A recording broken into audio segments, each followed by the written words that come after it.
ये है आरजे कार्तिक की 1 मिनट स्टोरी। दो भाइयों का झगड़ा हो रहा था। उनके पिताजी झगड़ा देख करके जोर जोर से हंस रहे थे। झगड़ा किस बात को लेकर हो रहा था? 4 बेडरूम के मकान को लेकर के, प्रॉपर्टी का विवाद था। पिताजी को हंसता देख करके दोनों भाइयों ने पूछा, पापा आपको क्या हो गया? हम लड़ाई लड़ रहे हैं, आप हंस रहे हो।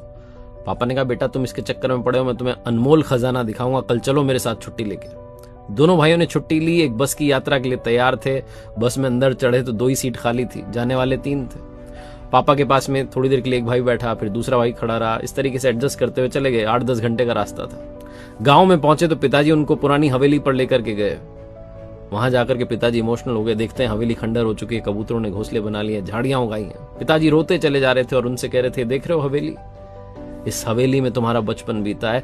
इस हवेली के लिए मैंने अपने बड़े भाई से लड़ाई लड़ी, मरने मारने पर उतारू हो गया, जैसे कल तुम लड़ रहे थे।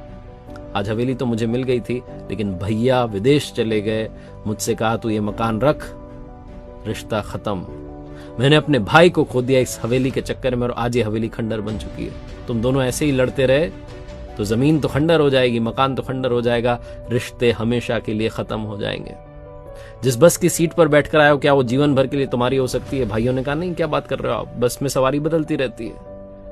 पिताजी ने कहा, बस यही लाइफ है, सवारी बदलती रहेगी। जो चीज थोड़ी सी देर के लिए मिली है उसके लिए झगड़ना बंद करो। खुश रहिए, मोहब्बत से रहिए, मटेरियलिस्टिक के पीछे नहीं, इमोशनल के पीछे दौड़ना शुरू कीजिए।